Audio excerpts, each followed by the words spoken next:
Hello guys, आज अपन पढ़ने जा रहे हैं हेपेटाइटिस बी वायरस तथा उससे रिलेटेड वायरल मार्कर्स, जो कि बहुत ही इम्पोर्टेंट हैं और ये हर ईयर के एग्ज़ाम में इम्पोर्टेंट रखती हैं। अब अपन हेपेटाइटिस बी वायरस से रिलेटेड स्ट्रक्चर पढ़ते हैं पहले, उसके बाद अपन वायरल मार्कर पढ़ेंगे जिनको समझना बहुत ही आसान हो जाएगा स्ट्रक्चर समझने के बाद में। हेपेटाइटिस बी वायरस होता है, उसमें 3 प्रकार के एंटीजन पाए जाते हैं: HbS एंटीजन, HbC एंटीजन और HbE एंटीजन। अब एक एक करके इनके बारे में इंपॉर्टेंट पॉइंट ध्यान में रख लेते हैं। सबसे पहले जो अपीयर होता है ब्लड के अंदर वो HbS एंटीजन होता है, इसके बारे में आगे बताऊंगा आपको। उसके बाद में जो HbE एंटीजन होता है, ये किसका मार्कर होता है? ये वायरल रेप्लिकेशन का मार्कर होता है। मतलब कि अगर किसी पेशेंट में HbE एंटीजन अगर पॉजिटिव आ रहा है ना, तो उसका मतलब ये है कि उस पेशेंट के अंदर हेपेटाइटिस बी जो वायरस है वो एक्टिवली रेप्लिकेट कर रहा है। अगर ये नेगेटिव आ रहा है, इसका मतलब ये है कि वो पेशेंट रिकवरी की तरफ जा रहा है और अब उसमें वायरस है वो अभी रेप्लिकेशन नहीं कर पा रहा है, उसमें रेप्लिकेशन स्टॉप हो चुका है। ये जो HbC एंटीजन होता है, ये अब अपन हेपेटाइटिस सी की बात करें तो हेपेटाइटिस जो सी एंटीजन होता है वो इसकी एक इम्पोर्टेंट फीचर होता है कि ये कभी भी ब्लड में नहीं मिलेगा आपको। इससे रिलेटेड जो एंटीबॉडी होती है वो मिल जाएगी, बट ये नहीं मिलेगा। क्यों? क्योंकि ये जो एंटीजन होता है ये जो हिपेटोसाइट्स होती है उनके न्यूक्लियस में मिलेगा, इसलिए ये ब्लड में नहीं मिलता है अपने को। तो अब इससे रिलेटेड जो वायरल मार्कर्स हैं, इनकी इंपॉर्टेंस देखते हैं कि ये कब अपीयर होते हैं ब्लड में, तथा इनसे रिलेटेड क्या क्या इनकी प्रेजेंस के बेसिस पे अपन इंटरप्रेट कर सकते हैं।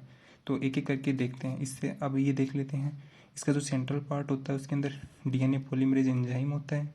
साथ ही साथ में इसमें क्या होता है, इसका मोलिकुलर DNA होता है, जो कि क्या होता है, पार्शियली डबल स्टैंडर्ड होता है, पार्शियली सिंगल स्टैंडर्ड होता है। तो ये क्या है, हेपेटाइटिस बी वायरस की स्ट्रक्चर।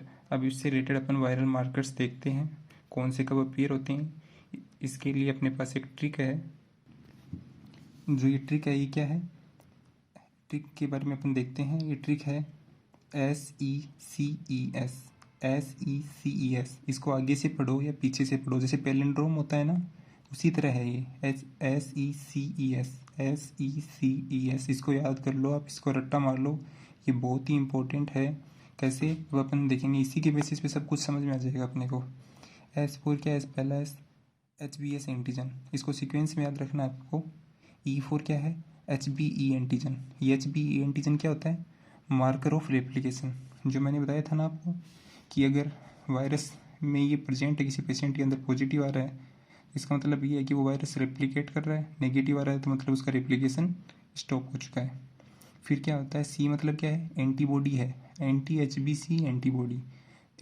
HbC एंटीजन नहीं है। क्यों? क्योंकि देखो मैंने लिख रखा है never appears in blood because present in nucleus of hepatocytes. इसलिए क्या होता है, यहाँ पे सी का मतलब क्या है, एंटीबॉडी है, HbC एंटीबॉडी। एंटीजन नहीं है, ये ध्यान में रखना है आपको, अदरवाइज आपको क्वेश्चन गलत हो सकता है। E4 क्या है, HbE एंटीबॉडी। S4 क्या होता है, HbS एंटीबॉडी। तो एक बार इस ट्रिक को वापस देख लो, SECES, SECES, इसका रट्टा मार लो आप। S4 HbS antigen, E4 HbE antigen. अब C मतलब ध्यान में रखना आपको हमेशा, एंटीबॉडी है, एंटीजन नहीं है। क्यों? ये लिख रखा है इसके लिए। E4 क्या है, HbE antibody. S4 HbS antibody. अब देखिए, अपन देखते हैं इसका इम्पोर्टेंस। देखिए, पहले क्या होता है, इन्फेक्शन होने के बाद कुछ टाइम लगेगा, उसके बाद जो सबसे पहले एंटीजन प्रेजेंट होता है अपने ब्लड के अंदर अपीयर होता है, उसका मैंने क्या बताया था, HbS एंटीजन। तो वो ट्रिक याद कीजिए आप, ये वाली। सबसे पहले क्या आ रहा है, HbS एंटीजन। तो देखिए सबसे पहले क्या आया, HbS एंटीजन, तो S यहाँ से आ गया। इसके बाद में क्या आया, सेकेंड नंबर पे देखिए HbE एंटीजन, तो SE। फिर क्या आता है, HbC एंटीबॉडी, SEC। फिर क्या आता है, फिर क्या आया, E एंटीबॉडी और आता है। E एंटीबॉडी मैंने इस डायग्राम में दिखाया नहीं है, आप यहाँ पे प्रेजेंट कर सकते हो उसको, बट उससे ज़्यादा इंपॉर्टेंट क्या है, HbS एंटीबॉडी। तो क्या होता है कि एक विंडो पीरियड होता है।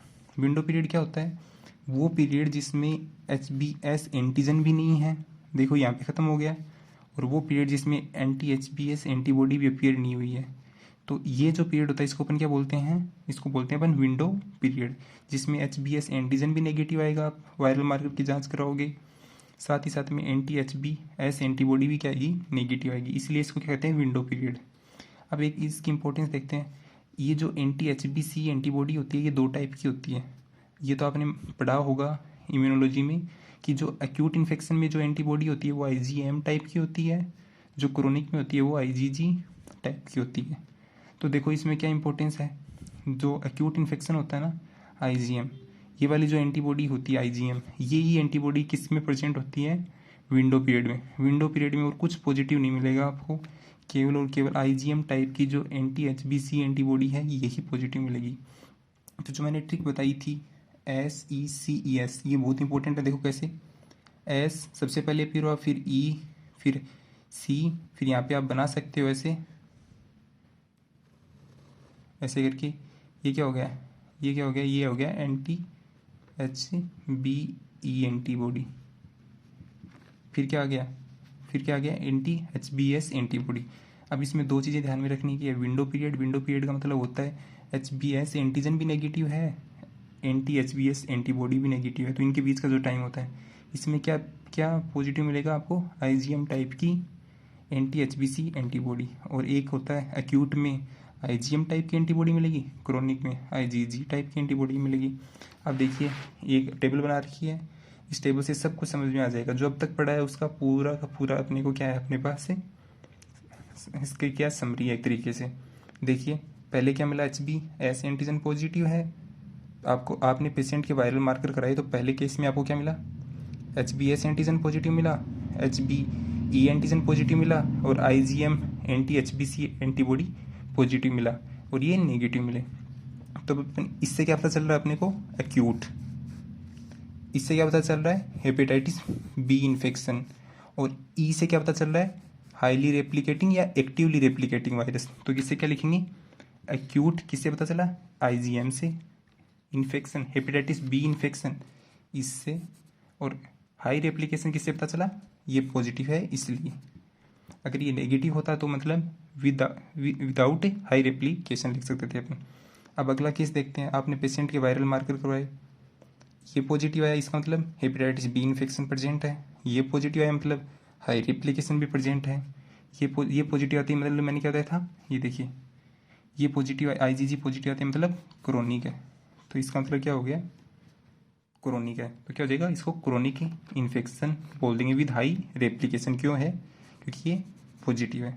अब तीसरा केस देखते हैं, इसमें ये भी नेगेटिव है, सब कुछ नेगेटिव है, लेकिन क्या है IgM टाइप की जो एंटीबॉडी है वो पॉजिटिव आती है। वो कब आती है, वो विंडो पीरियड में। विंडो पीरियड में देखिए डायग्राम में बताया था, विंडो पीरियड क्या होता है, जिसमें HBS एंटीजन नेगेटिव, ये भी नेगेटिव, मतलब क्या हुआ, ये वाला देखिए कहाँ पे दिखता है, ये देखिए विंडो पीरियड में क्या पॉजिटिव दिख रहा है आपको, IgM टाइप की एंटी HBC एंटीबॉडी। तो यही तो लिख रखा है, केवल यही पॉजिटिव है, तो मतलब ये विंडो पीरियड है। अब अगला केस और देखते हैं, इसमें केवल एंटी HBS एंटीबॉडी पॉजिटिव है और कुछ भी पॉजिटिव नहीं है। तो ये स्पेशल केस होता है जब अपन किसी बच्चे को वैक्सीनेट करते हैं या फिर किसी एडल्ट को वैक्सीन लगाते हैं ना हेपेटाइटिस B की, तो उसमें क्या होता है, उसमें केवल और केवल वायरल मार्कर अपने को यही पॉजिटिव मिलेगा। एंटी HBS एंटीबॉडी बनती है जो कि प्रोटेक्टिव होती है, इसीलिए जो वैक्सीनेटेड पीपल होते हैं वो हेपेटाइटिस B के अगेंस्ट क्या होते हैं, प्रोटेक्टिव होते हैं, क्योंकि उनमें क्या प्रेजेंट होती है, only anti HBS antibody present होती है। तो इसका मतलब क्या है, वो पेशेंट वैक्सीनेटेड है। लेकिन कब मानेंगे उसको vaccinated, only anti HBS antibody ही। क्यों, क्योंकि अपन जो वैक्सीन होता है उसमें क्या यूज में लेते हैं, HBS एंटीजन यूज में लेते हैं। HBS एंटीजन अपनी बॉडी में जाएगा तो अपनी बॉडी क्या बनाएगी, एंटी HBS एंटीबॉडी बनाएगी। तो अगर ये अकेला पॉजिटिव आता तो इसका मतलब उस पेशेंट क्या है, वैक्सीनेटेड है। अब अपन अगला केस देखते हैं, सब कुछ नेगेटिव आ रहा है लेकिन IgG टाइप की जो एंटी HBC है वो पॉजिटिव आई है। तो इसका मतलब क्या समझेंगे, IgG कब पॉजिटिव आती है, क्रोनिक या फिर पास्ट इन्फेक्शन में। तो क्या बोलेंगे अपन इसमें से कि बहुत ही रिमोट इन्फेक्शन हुआ, रिमोट मतलब बहुत ही माइन्यूट, उसकी वजह से जो एंटीबॉडी आ रही है ओनली पॉजिटिव IgG टाइप की, उसका मतलब ये हो गया। अब एक केस और देखते हैं, ये भी नेगेटिव, सब कुछ नेगेटिव आ रहा है लेकिन जो IgG टाइप की एंटीबॉडी है वो पॉजिटिव आ रही है, anti-HBs पॉजिटिव आ रहा है।